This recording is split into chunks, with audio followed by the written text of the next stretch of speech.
Halo YouTube, selamat datang di channel Motomobi. Motomobinya. Yeay! Lagi. Udah, cukup.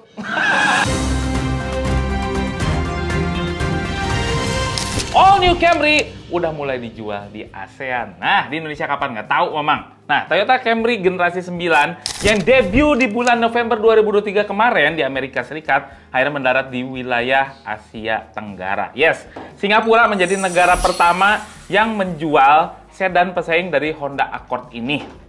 Di Singapura, Toyota Camry ini dijual dengan harga 246.888 juta setara 2,9 miliar. Tapi nggak perlu kaget dengan harganya, karena di negara itu mobil memang harganya aneh-aneh tuh. Dan tentunya ini nggak bisa dijadikan patokan harga untuk negara yang lain. Camry di Singapura itu dijual dalam satu varian bernama Elegance. Oke, Mercy ya? Hybrid nggak? Ntar dulu, ntar dengerin dulu. Ada Ogut di sini nih. Nah, ini mesinnya Camry yang di Singapura ini jadi 4 silinder 2500 cc hybrid tuh. Dengan tenaga 231 horsepower. Transmisinya ECVT, menyalurkan daya ke Roda depan. Iya, pinter! Toyota setempat juga mengklaim bahwa konsumsi BBM Camry ini sebesar 19,6 km per liter. Lumayan lah ya. Sementara emisi CO2-nya yang dihasilkan hanya 115 gram per kilometer. Kalau melihat aturan kendali polusi di sana yang disebut Vehicular Emission Schemes atau VES, Camry termasuk dalam kategori A2 yang pembelinya berhak mendapatkan potongan harga hingga Singapura dolar 15.000. Berarti ini polusinya rendah atau sekitar 178 jutaan. Nah, di kabinnya ini ada dashboard dengan layar infotainment 12,3 inch, instrumen cluster juga berukurannya serupa. Jadi ada audio system by JBL dengan 9 speaker. Joknya juga udah elektrik. Kapan masuk ke Indonesia? Kita juga nggak tahu. Tapi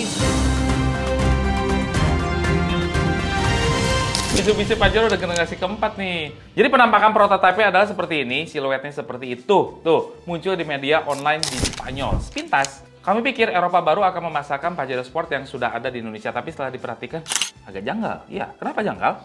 Pertama, grill depannya pakai Mitsubishi Triton yang terbaru. Kedua, coba perhatiin jarak roda ke spakbor belakang. Itu terlalu tinggi. Bannya juga terlihat melebar, melewati garis fendernya. Ternyata ini adalah Mitsubishi All New Pajero Sport generasi keempat gitu loh. Pabrikan Jepang itu kayaknya sedang menguji chassis yang baru yang disamarkan menggunakan bodi Pajero Sport yang ada sekarang. Mitsubishi Pajero Sport yang beredar sekarang adalah generasi ketiga, yang pertama kali hadir di tahun 2016 lalu yang di Indonesia. Karena itu, kalau boleh memperkirakan sepertinya 2026 kita akan melihat generasi keempat andalan dari Mitsubishi ini. Nah, tapi spesifikasinya Mamang juga belum tahu, tim news juga belum tahu, tapi tunggu saja. Land Rover Defender V8 lahir kembali. Asik. Nah, gini dong, nggak kayak Porsche yang tiba-tiba taikannya jadi EV lah gitu ya. Ini Land Rover masih pecinta mesin ice. Tapi ya sebetulnya para pecinta Land Rover yang kemarin yang Defender itu sempat kecewa karena 2016 yang lalu itu sempat berhenti kan. Tapi karena peminatnya masih tinggi, Land Rover akhirnya unjuk gigi lagi. Pengerjaannya dilakukan oleh spesialis divisi Land Rover Works Bespoke. Nah, ini adalah yang menangani proyek modifikasi maupun spek pesanan khusus. Model-modelnya itu nostalgic gitu ya. Oleh Land Rover adalah Classic Defender V8. Tersedia dalam versi short atau yang versi 90 dan yang wagon ya 110 atau yang versi longnya. Masih sama kayak yang dulu tuh. Nah, karena model Defender original itu udah nggak diproduksi lagi, maka basis yang digunakan adalah Defender buatan tahun 2012 atau sampai 2016 lah. Alias memakai bahan stok yang lama tuh, yang tuanya dari gudang penampungan yang akhirnya di-upgrade dan dimodernisasi agar kekinian. Betul sekali. Suspensi standarnya diganti per keong Eibach dan shockbreaker Bilstein.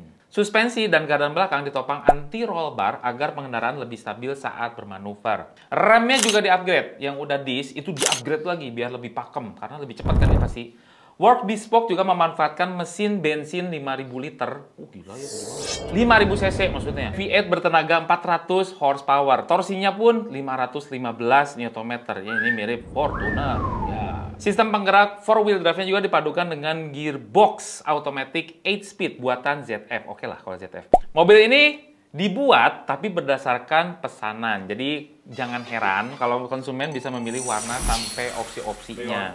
By order. Jadi warna eksteriornya bisa dipilih dari tema heritage, contemporary, premium, atau daftar warna spesial SV metallic. Warna pesanan khusus juga akan dilayani. Warna pink tuh kalau Ogut pasti pesan. Kalau pakai lambang partai boleh nggak? Terus konsumen juga bisa memilih model grill versi heritage, standar, atau adventure. Untuk velgnya itu ditawarkan dengan opsi velg baja 16 inch, heavy duty spec militer bawaan Defender Wolf, atau velg alloy 18 inch model Sawtooth. Ada opsi ekstra untuk di bagian eksterior dari mulai sidestep, roof rack, expedition cage ala rally safari, tangga atap, hingga winch. Terus ada adventure pack dengan tenda lipat di atap. Harganya berapa, Mang? Defender yang 90 nih, 4-seater di harga 3,87 miliar. Untuk yang Defender 110-nya, yang 5-seater tapi yang panjangnya gitu ya, dimulai dari 4 miliar. All new Nissan Patrol sekarang. Itu sih top. All new Nissan Patrol akhirnya melakukan debut perdana di Abu Dhabi kemarin tuh. Ini ada generasi ke-7 off-roader Nissan Patrol yang dibekali sederet perubahan dan kecanggihan. Kehadiran SUV ini cukup ditunggu karena generasi sebelumnya terlalu lama beredar seperti Pajero. Ya. Menurut rilis Nissan, pesaing Toyota Land Cruiser ini didesain untuk mempertahankan nilai-nilai heritage sebuah Patrol. Nissan Patrol yang baru ini di balik kulitnya ada rangka yang lebih kokoh, 2 opsi mesin V6, air suspension yang adaptif, ProPilot, infotainment, sistem operasi Nissan Connect 2.0 yang didesain dengan mengakomodir Google. Terus desainnya masih tetap boxy atau minimalis lah, tapi justru jadi terlihat bersih dan mewah. Ini kata Nissan ya, desain eksterior Patrol yang mengedepankan aspek kekokohan dan durable. Nah, si grill V-Motion ini dibuat lebih lebar dan menyatu dengan bodi keseluruhan sehingga kami agak bingung di mana bentuk V-nya itu kayak U itu. Terus all new Nissan Patrol dibekali 2 mesin gitu ya. Yang pertama yaitu V6 3500 cc turbo. Tenaganya 425 horsepower dan torsinya 700 Nm. Ini baru bener nih. Yang kedua itu mesinnya V6 3800 cc, lebih gede. Tapi tanpa turbo. Ya, ini output tenaganya 316 horsepower dan torsinya adalah 386 Nm. Keduanya itu dipasangin dengan transmisi 9-speed automatic dan 4-wheel drive udah pasti. Mendukung kemampuan off-road dan kaki-kakinya ada air suspension dan teknologi e-damper. Kombinasi ini bersifat adaptif menyesuaikan secara otomatis dengan kondisi permukaan yang dilewati. Tentunya ada mode yang menyesuaikan dengan kebutuhan pengemudinya.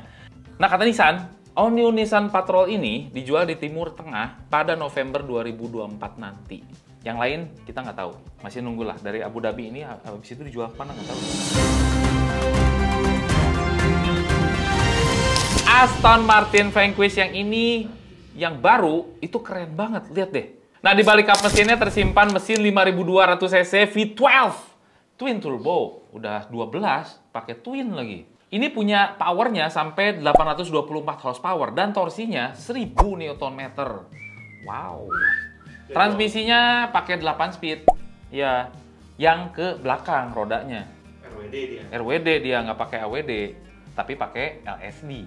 Akselerasinya 0 ke 100 nih hanya butuh 3,2 detik, sedangkan top speednya 344 km per jam. Ini adalah angka top speed tertinggi yang dibuat oleh Aston Martin yang pertama, ya. Gimana? Untuk mobil jalan raya. Untuk mobil jalan raya, gitu. Jadi melihat top speed yang kayak gini nih, ada sejumlah terobosan yang dihadirkan supaya nggak celaka gitu ya. Contohnya kayak struktur rangka aluminium dipadukan dengan bodi serat karbon yang nggak hanya bikin bobotnya ini jadi ringan, jadi kekokohan strukturnya diklaim meningkat 75% jauh lebih baik daripada Aston Martin DBS 770 Ultimate. Ya. Terus jarak wheelbase-nya dibuat lebih panjang tuh, 80 mm. Kenapa dibuat kayak gitu? Supaya distribusi bobot depan belakangnya jadi lebih seimbang.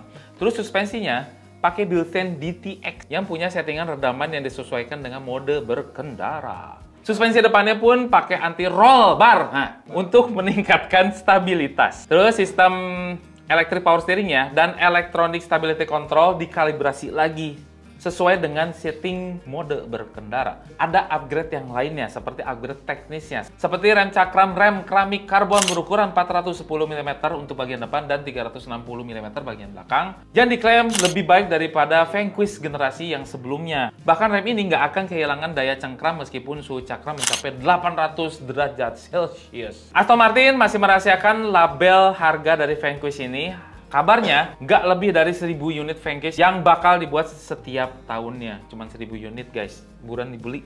Jadi, kita tunggu saja hingga resmi beredar unitnya tahun ini. Ya, tungguin aja. Akhirnya selesai. Kita serahkan kepada yang berwenang untuk menutup video ini. Silahkan. Udah. Udah, Tutup aja. Dabing. Tutup aja. Kan ada mikrofon di sini. Oh ya udah, sok. Ayo. Udah habis nih. Udah habis. Jangan lupa tekan tombol jempol ke atas dan subscribe channel Mobi dan semua video apa belum bergerak untuk loncengnya, share video ini seluruh dunia melalui sosial media Anda, dan jangan lupa follow sosial media kami semua termasuk Instagram, cek motomobinews.id untuk berita-berita otomotif terbaru. Terima kasih telah menonton. Yeay! Ngomongnya sambil sakit gigi.